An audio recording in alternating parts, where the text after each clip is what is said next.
Hello Virgo and welcome to Providence. My name is KK and this is your general weekly reading for the week commencing the 26th of July 2020. Thank you for joining me. I hope you're all very well. Once again, this is for the Virgo collective, Sun, Moon, Rising, Venus signs of Virgo, as well as the cross watchers. Everyone is most welcome here. And as always, please be reminded that this is a weekly reading, a general weekly reading, and to only take what resonates with you and leave the rest for somebody else out there in the collective Virgo. We start your weekly reading with the Page of Pentacles, and the pages for me are the messengers of the tarot. And the message the Page of Pentacles brings is one about the manifestation of financial opportunities in your life now. Manifest away, co-create with the universe is the message that the Page of Pentacles is bringing you. There is always a little bit of a catch here with this particular message from the Page of Pentacles, and that is one about to develop your skills to bring this financial opportunity closer towards you. And that could be as simple as refreshing the old CV. It could be something like you decide to upskill and enroll yourself in a night course, a refresher course. It could be you decide to go back and study in a completely different field. You decide to go and work in a completely different area. It doesn't necessarily have to be about work. It can also be about life skill development.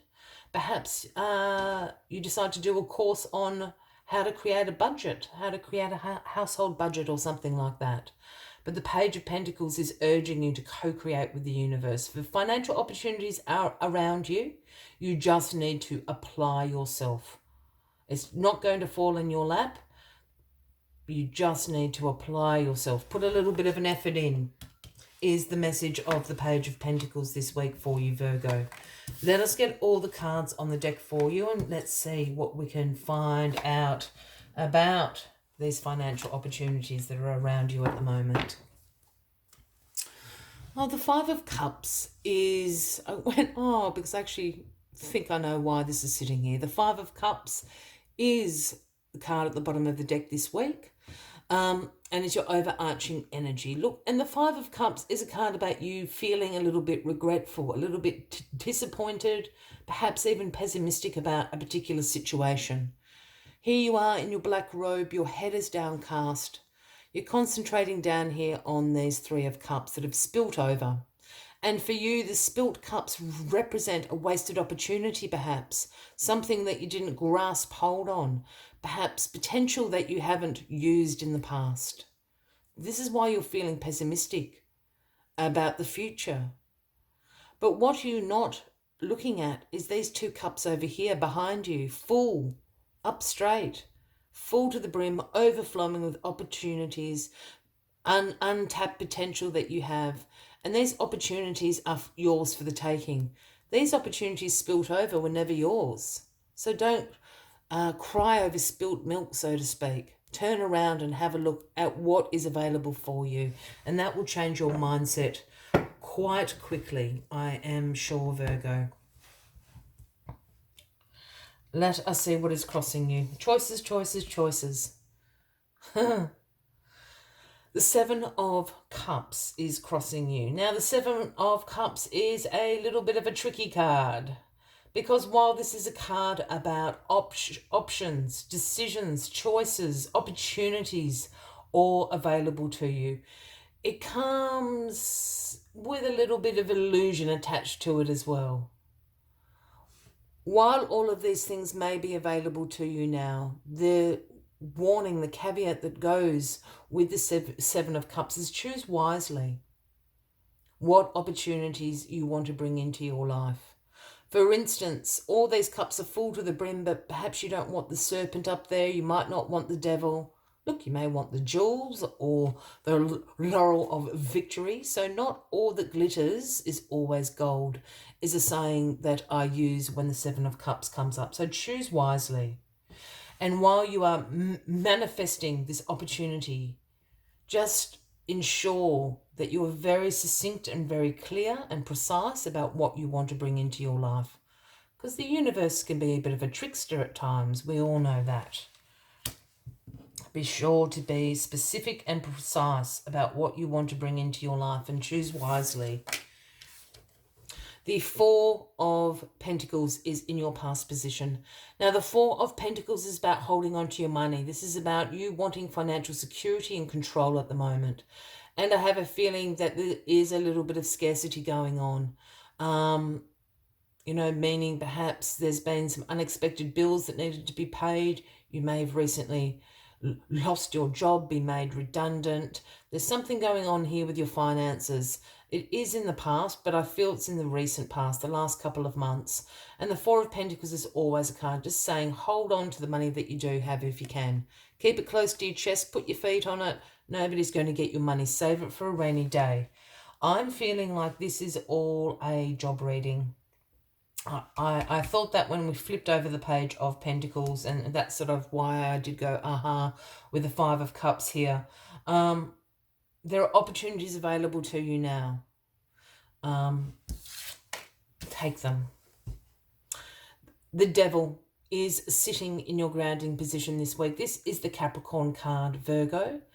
And the Devil signifies our shadow selves. This is about our unhealthy attachments, our addictions to things. This is also a card about restriction and self-limiting beliefs.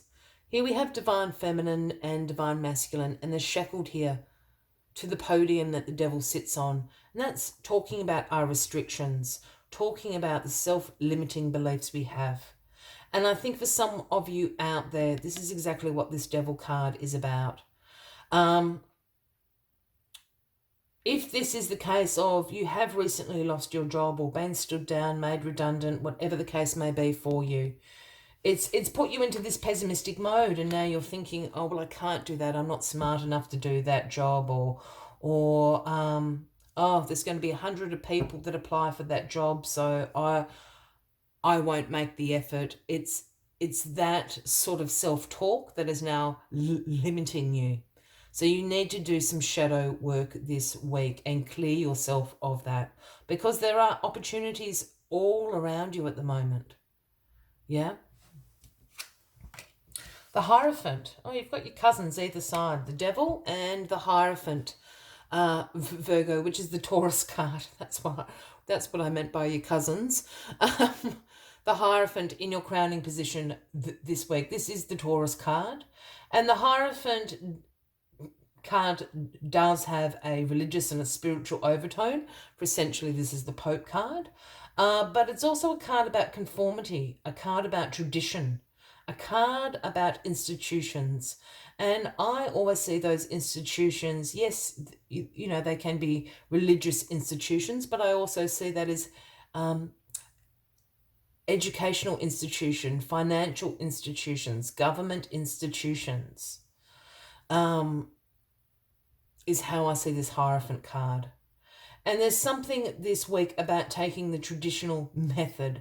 And if this is about applying for jobs or looking for opportunities, the advice here would be to take a traditional method. Perhaps it's been a while since you had to apply for a job. It might be worth going and refreshing your skills. There are, a lot of courses and training places now available, just to take you through the tips and tricks of the trade. So that might be worth someone's effort out there.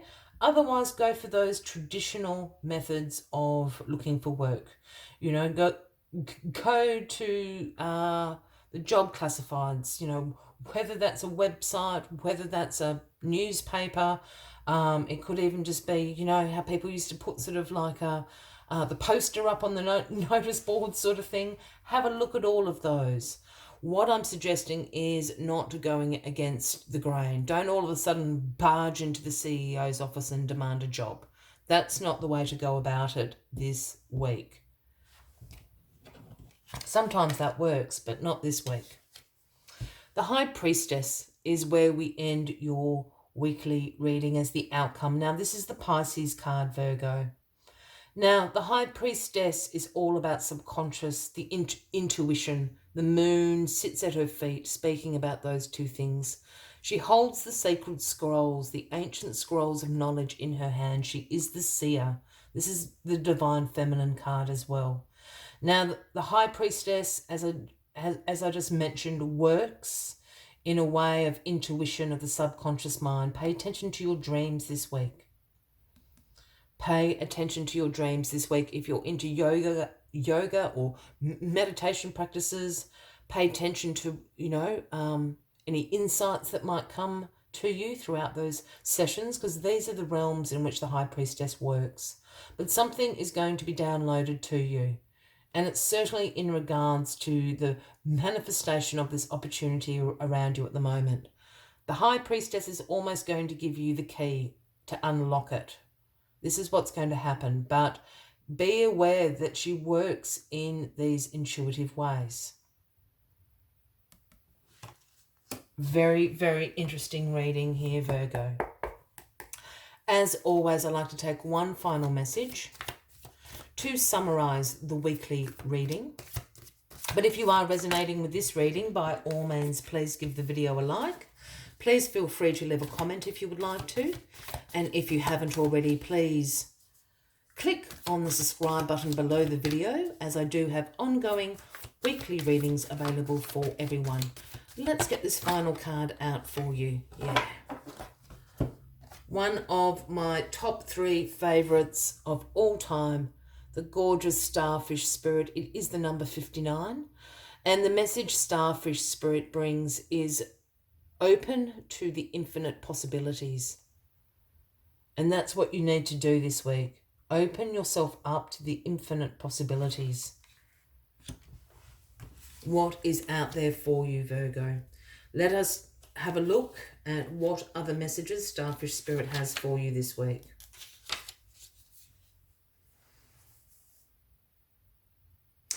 At this time, Starfish Spirit urges you to stretch past the limits of your everyday perception and comfort zone, to dream of bigger things and imagine with even greater hope and faith, for miraculous potential is shining down on you now.